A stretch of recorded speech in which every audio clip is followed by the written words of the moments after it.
प्रिय ज्ञातिजनों, केडियो ज्ञाति जो सूर्योदय थी रह्यो है अने पा मणी के हूँ बेसजे तो भारत जो डेवलपमेंट पण बहु जोर पकड़े तो अने मुके विश्वास है कि केडियो पण एटले ज जोरथी डेवलप थींदो।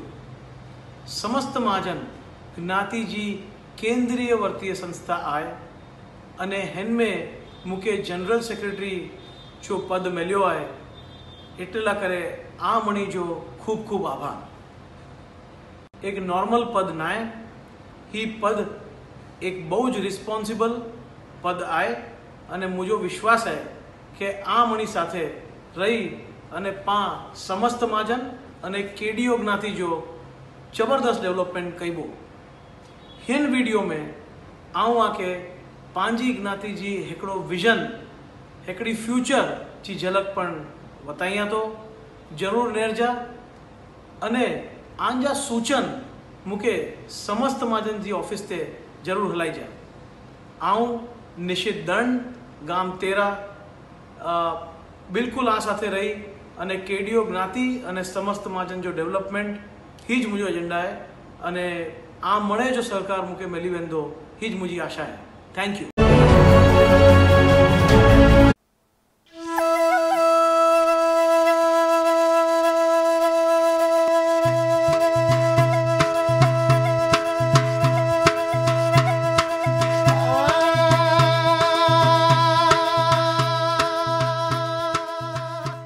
पुरुषार्थથી પ્રારબ્ધ જગાવ્યું ને કંઈક કરી કમાલ, સર્વત્ર વખણાય પ્રગતિશીલ કોમ, કચ્છી દશા ઓસવાલ। માની શકાય ખરું કે ગોદી કામદાર તરીકે મુંબઈમાં પ્રવેશેલા લોકો પોતાના પુરુષાર્થથી શાહ સોદાગર તરીકે નામ ના પામે? કચ્છી દશા ઓસવાલ કોમે પુરુષાર્થથી પ્રારબ્ધ જગાવી આ સિદ્ધ કરી બતાવ્યું છે। રાજપૂતમાંથી જૈન થયા તોય અકબંધ ક્ષત્રિય તેજ, સાહસ ને લાંબી ગણતરી એમના વ્યક્તિત્વમાં વણાયેલ સહેજ। લક્ષ્મી અને સરસ્વતી બંને જેમને કરતી વહાલ, સર્વત્ર વખણાય પ્રગતિશીલ કોમ, કચ્છી દશા ઓસવાલ। 9મી થી 12મી સદીની વચ્ચે ઘણા રાજપૂતોએ જૈન ધર્મ અપનાવ્યો। તેઓ પોતાનો રોટી બેટી વ્યવહાર સારી રીતે ચલાવી શકે એ માટે સમર્થ આચાર્યોએ તેમને નવી જ્ઞાતિઓમાં સંગઠિત કર્યા। ઓસિયા નગરમાં યોજેલ સંમેલનમાં વિધવા વિવાહમાં માનતા જે લોકોને એકનાથમાં બાંધવામાં આવ્યા તેઓ દશા ઓસવાલ કહેવાયા। આ લોકોએ પોતાના સાહસ અને ગણતરીથી સારી પ્રગતિ કરી। રાજસ્થાનથી થરતતા આવ્યા કચ્છ અને હાલાર દેશ, ખેડૂતમાંથી શાહ સોદાગરના એમણે ધર્યા વેશ। ન પાણિયા મલકને પણ એ સદા કરતા વાલ, સર્વત્ર વખણાય પ્રગતિશીલ કોમ, કચ્છી દશા ઓસવાલ। રાજસ્થાનમાં વારંવાર દુકાળ પડવાથી તેમજ મુસ્લિમ આક્રમણોથી ઘણા સમુદાયોએ કચ્છ અને ગુજરાત તરફ સ્થળાંતર કર્યું, જેમાંથી એક કચ્છી દશા ઓસવાલ। તેઓ કચ્છ અને હાલારમાં લાંબો સમય રહ્યા, પણ ત્યાંની ધરતી પહેલા જેવી રસકસવાળી ના રહેતા તથા દુકાળ પડતા તેમને મુંબઈ અને આખી દુનિયામાં સ્થળાંતર કર્યું।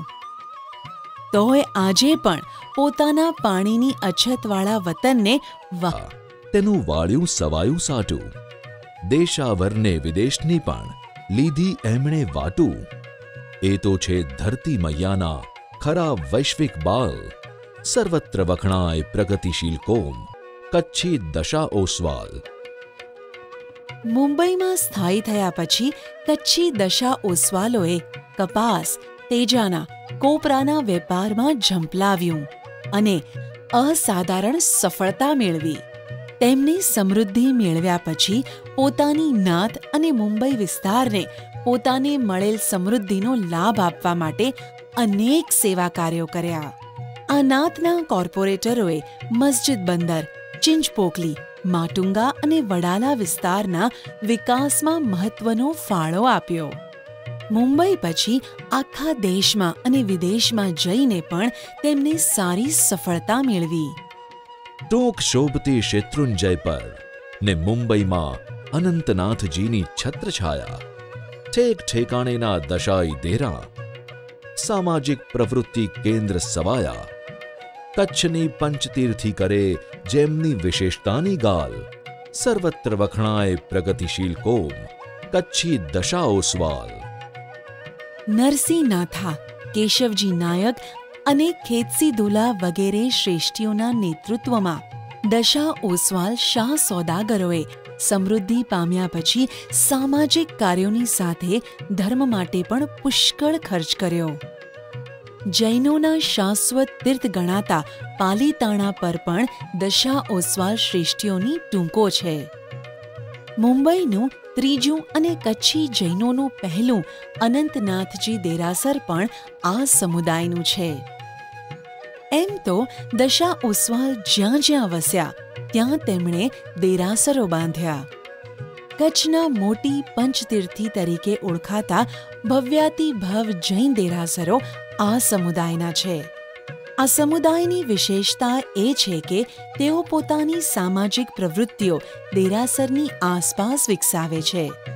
કચ્છમાં સ્થાયી થયા કે તરત જ દરેક ગામના મહાજનો સ્થપાયા. તે પછી મુંબઈમાં વસવાટ શરૂ થયો ત્યારે મુંબઈ મહાજન સ્થપાયું. દીધા કેટલાય શ્રેષ્ઠ રાજનેતા ને કચ્છને દીધા પહેલા સાંસદ, જેમની નેતૃત્વ શક્તિની સતત વધતી રહેતી હદ. મોટા દિલના મુઠ્ઠી ઉંચેરા માનવી, સૌને કરવા ચાહે માલામાલ, સર્વત્ર વખણાય પ્રગતિશીલ કોમ, કચ્છી દશા ઓસવાલ. બ્રિટિશ કાળમાં પણ કેટલાય કચ્છી દશા ઓસવાલ મહાનુભાવોએ જસ્ટિસ ઓફ પીસનો ખિતાબ મેળવી રાજમાં મોટું માન મેળવેલું. એ પછી લોકલ બોર્ડો તથા મ્યુનિસિપાલિટીમાં પણ આ સમુદાયના લોકોએ સારી સેવા આપી.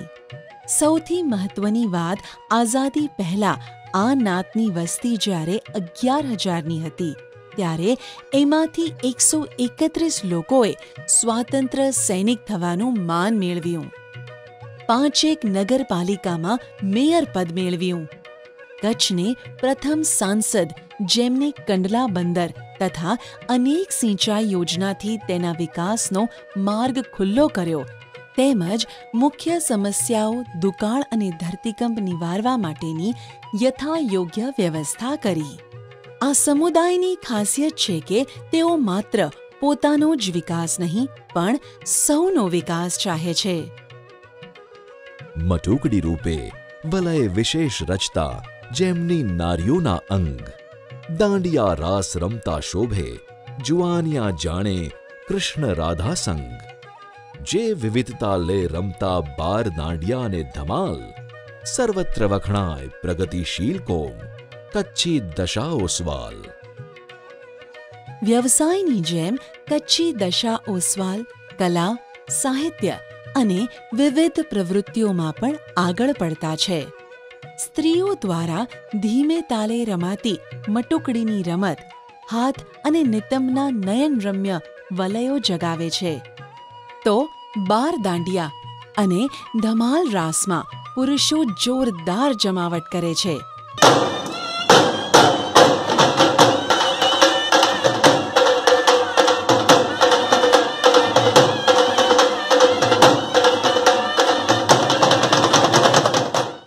આ તેમની કેળવાયેલી રુચિની શ્રેષ્ઠ અભિવ્યક્તિ છે. શિક્ષણ પ્રત્યે વહેલા જાગ્યા અને સીએ તથા કોમર્સમાં સંખ્યા અદદ. જાત જાતના પ્રોફેશનલ થઈ વિસ્તારી કારકિર્દીની સરહદ, જે પોતાના વ્યક્તિત્વને કરતા ગહન અને વિશાલ. એવી સર્વત્ર વખણાય પ્રગતિશીલ કોમ, કચ્છી દશા ઓસવાલ. દશા ઓસવાલોએ છેક ઈસવીસન 1885થી મોટા પાયે શિક્ષણ લેવાનું શરૂ કર્યું અને ઈસવીસન 1900થી તો પોતાની શૈક્ષણિક સંસ્થાઓ વિકસાવી. ઈસવીસન 1975થી પૂર્ણ સાક્ષર નાત બનવાનું ગૌરવ પ્રાપ્ત કર્યું. નાતની વસ્તીના 20% લોકો કોમર્સ ગ્રેજ્યુએટ હોય અને 3% લોકો CA હોય એ ખરેખર ગૌરવની વાત ગણાય. વકીલ, ડોક્ટર, મેનેજમેન્ટ તેમજ ટેકનોક્રેટની સંખ્યા પણ નોંધપાત્ર છે. નાત જેને ભણવું હોય તેને કોઈ અભાવ ન નડે તેનું ખાસ ધ્યાન રાખે છે. યોગ અને આધ્યાત્મમાં રુચિ લેનારાઓની સંખ્યા પણ નોંધપાત્ર છે. વ્યક્તિત્વ વિકાસ ને સામાજિક સુરક્ષા કાજે જે છે એક, જેમની સાર્થક એકતાથી કામ થાતા અનેક, જે આગોતરા આયોજનથી ઉકેલે ઉજ્જવળ ભવિષ્યના સવાલ, સર્વત્ર વખણાય પ્રગતિશીલ કોમ, કચ્છી દશા ઓસવાલ. પોતાના સર્વાંગી વિકાસનું આયોજન કરવા માટે આ નાતે ઈસવીસન 1947માં પ્રથમ સંમેલન મળ્યું તેમજ દેશાવરમાં પણ મહાજનો રચાયા અને મોટે પાયે સામાજિક પ્રવૃત્તિ શરૂ થઈ.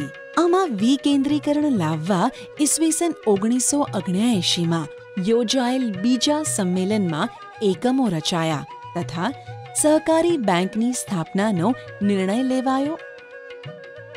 ઈસવીસન 1991માં ત્રીજું જ્ઞાતિ સંમેલન યોજાયું, જેને કારણે સમસ્ત મહાજન અસ્તિત્વમાં આવ્યું અને તે અત્યારે લીડરશિપ સમિટ યોજી રહ્યું છે. કચ્છી દશા ઓસવાલ જ્ઞાતિમાં અત્યારે એક તરફ મૂળ ગામના મહાજનો છે તો બીજી તરફ વસવાટધારી મહાજનો છે. આ બધા મહાજનો સમસ્ત મહાજન રૂપે એક ઢીલા માળખામાં સંકળાયેલા છે. આ ઉપરાંત કેટલીક સ્વૈચ્છિક સંસ્થાઓ તેમાં વ્યક્તિગત રીતે જ્ઞાતિ સેવા કરતા લોકો છે. જો આ બધાની શક્તિને યોગ્ય દિશામાં વાળીએ તો એવું અદ્ભુત માળખું ઊભું કરી શકાય. અત્યારે વણવપરાયેલી ક્ષમતાઓનો પૂરેપૂરો ઉપયોગ થાય તથા અત્યારે છે એટલા જ સાધનોમાં અનેક ગણું પરિણામ મળતું થાય, જેને માટે એક KDO ઇન્ટરનેશનલ સેન્ટર ઊભું કરવાનો વિચાર વહેતો મુકાયો છે.